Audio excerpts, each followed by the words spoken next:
Hello friends, केम छो बधाने good evening. हूँ जाडिया प्रद्युमनसिंह આજના વ્લોગમાં સ્વાગત કરું છું ને આજે આપણે તો હું તમને બતાવીશ કે આપણે જે કહેવાય કે સોયાબીનનું શાક બનાવવાના છે। તો એ બધા સાતમ આઠમનો મેળો કરવા જે કોઈ મેળો તો આખો પાણી વરસાદના હિસાબે થયો નથી, પણ આજે કહેવામાં આવે છે કે ત્યાં બધું છોકરા માટે રમકડા ને બધું સસ્તું અને સારું મળે છે અને લોકો જે બહારથી આવ્યા છે એ સારા એવા રમકડા લઈને આવ્યા છે તો લેવા માટે ગયા છે। તો આપણે આપણા જમવા માટે કંઈક બનાવવું જોઈએ। તો સોયાબીન મને નજરમાં આવ્યો તો આપણે સોયાબીનનું શાક બનાવીએ અને કઈ રીતના બને હું તમને બતાવીશ સોયાબીનનું શાક। તો અમે બનાવીએ સોયાબીનનું શાક હવે। તો તેલ થઈ ગયું છે, હવે આપણે કહો ને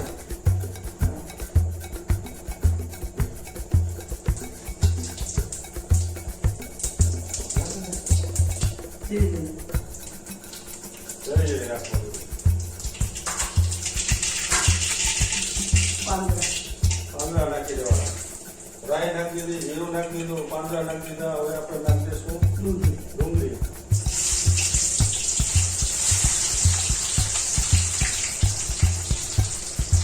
ડુંગળી પણ પડી ગઈ છે, તો આપણે એને સરખા એટલા ફ્રાય કરવાના। ડુંગળી પાકી ગઈ છે તૈયારી।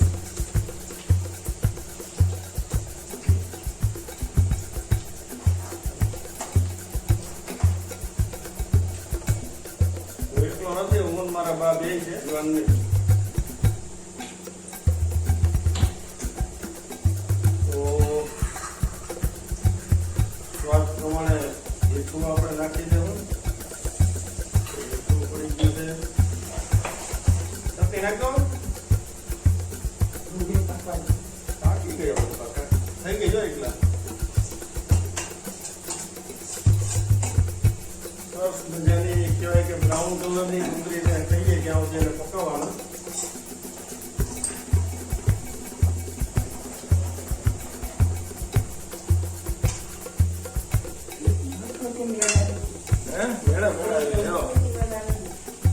અમારા બા છે રસોઈ શીખાડે છે, આપણે આવડતું નથી પણ શીખીએ।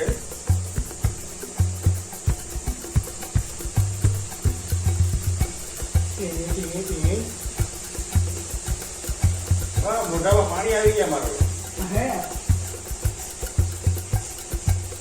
આવું સરસ બનતો હોય મોઢામાં પાણી પડે ને નજીક લઈને દેખાડતો, નજીક લઈને દેખાડતો દર્શક મિત્રોને। તો હવે આપણે આમાં સોયાબીન નાખી દઉં ને હવે હજી બાપા બાકી જવા દઉં છે।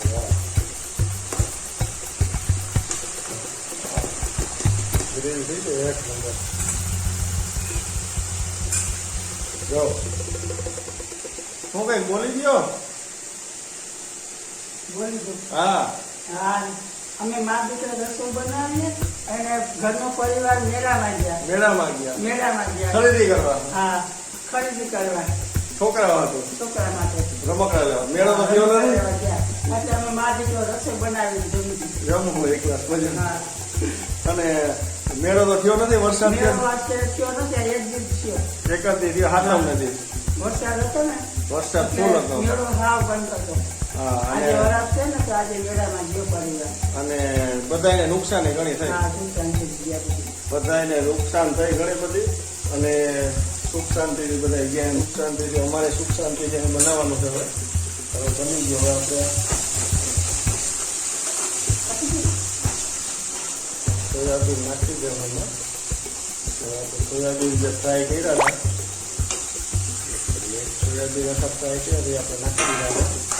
હવે આપણે પાકવા દેવું ધીમી આંચ ઉપર થોડુંક એમાં જરૂર પ્રમાણે પાણી નાખી દે।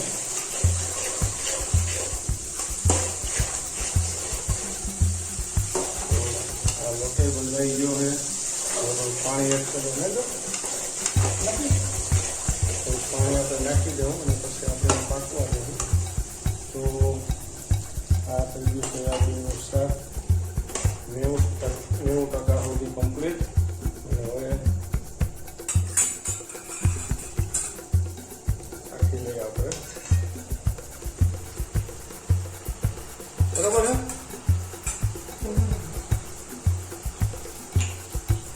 બધું એડ કરી દઈએ.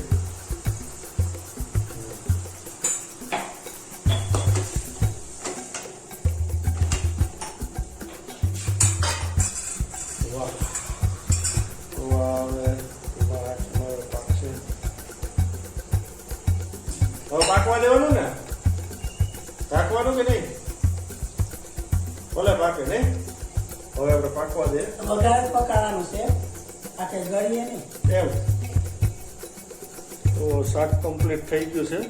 હવે આપણે રોટલી બનાવવાની છે. તો રોટલી તો હું નહીં બનાવું, બા બનાવશે. રોટલી તમે બનાવો ને? રોટલી ચાલો બા બનાવી દે એટલે આપણે એવું પાછી નથી. રોટલીનો લોટ કમ્પ્લીટ થઈ ગયો છે અને થોડાક પાપડ આપણે શેકી લઈએ, તળી લઈએ. તો ફ્રેન્ડ, જમવાનું કમ્પ્લીટ તૈયાર થઈ ગયું છે અને હવે આપણે જમવા બેસશું. તો આ સોયાબીનનું શાક છે અને આ ગરમા ગરમ રોટલી તો ઉતરવા માંડી છે. તો આપણે સોયાબીનનું શાક લઈ લઈએ.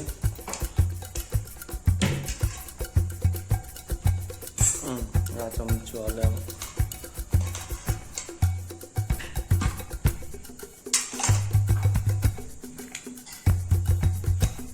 છાશે છે તો છાશ વગર જમવાનું અધૂરું છે. તો છાશ લઈ લઈએ. છાશ આવી ગઈ, રોટલી આવી ગઈ. તો હાલો જમવા બધા લોકો, અને હું ટેસ્ટ કરીને બતાડું કેવું છે. તો ફ્રેન્ડ્સ, હાલો બધા લોકો જમવા. અને જમવાનું બહુ સરસ બન્યું, સુગંધ બહુ સરસ આવે. તો હું ટેસ્ટ કરીને બતાડું કેવું છે. અને બધા લોકો રેસીપી કેવી બની અને કેવો વિડીયો લાગ્યો તો લાઈક, શેર, સબસ્ક્રાઈબ અને કમેન્ટ જરૂર કરજો.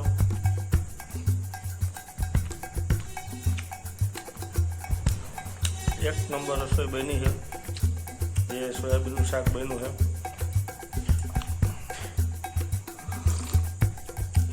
થોડુંક સ્પાઇસી છે મારા સ્વાદ પ્રમાણે. તમે જેવું બનાવવું હોય બનાવી શકો. તો આખી રેસીપી મેં બતાવી કેવી લાગી અને આપણે ઘરે કઈ રીતના બનાવી ગઈએ. અને ઘરે કોઈ ન હોય તો આપણે કહેવાય કે કંઈ બહાર રેસ્ટોરન્ટમાં કે રેકડીમાં કે બહારનું જે ખરાબ ખાવાનું જે કહેવાય એના તેલ પ્રમાણે તો એ ન ખાવું પડે અને ઘરે બનાવી ગઈએ. તો અવશ્ય આ વિડીયો કેવો લાગ્યો કમેન્ટમાં જરૂર કહેજો. થેન્ક યુ, ધન્યવાદ.